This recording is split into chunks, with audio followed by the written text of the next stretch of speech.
سیدنا عمر بن خطاب رضی اللہ عنہ بیان کرتے ہیں، ہم ایک روز رسول اللہ صلی اللہ علیہ وآلہ وسلم کی خدمت میں حاضر تھے کہ اس اثناء میں ایک آدمی ہمارے پاس آیا جس کے کپڑے بہت ہی سفید اور بال انتہائی سیاہ تھے۔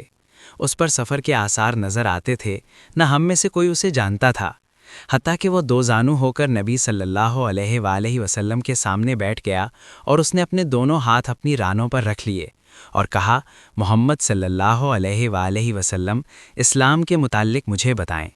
آپ صلی اللہ علیہ وآلہ وسلم نے فرمایا، اسلام یہ ہے کہ تم گواہی دو کہ اللہ کے سوا کوئی معبود برحق نہیں، اور یہ کہ محمد اللہ کے رسول ہیں۔ نماز قائم کرو، زکوٰۃ ادا کرو، رمضان کے روزے رکھو، اور اگر استطاعت ہو تو بیت اللہ کا حج کرو۔ اس نے کہا، آپ نے سچ فرمایا۔ ہمیں اس سے تعجب ہوا کہ وہ آپ سے پوچھتا ہے اور آپ کی تصدیق بھی کرتا ہے۔ اس نے کہا، ایمان کے بارے میں مجھے بتائیں۔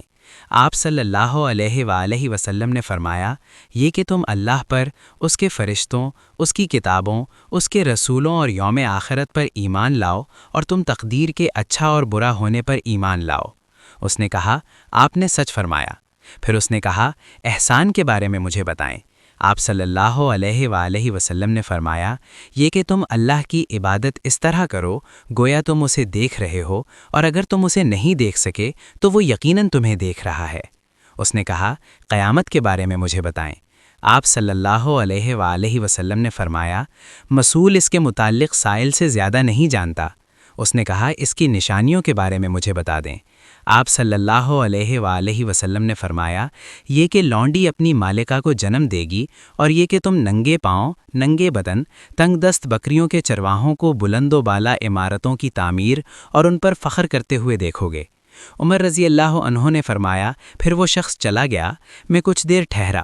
پھر آپ صلی اللہ علیہ وآلہ وسلم نے مجھ سے پوچھا، عمر، کیا تم جانتے ہو سائل کون تھا؟ میں نے عرض کیا، اللہ اور اس کے رسول بہتر جانتے ہیں۔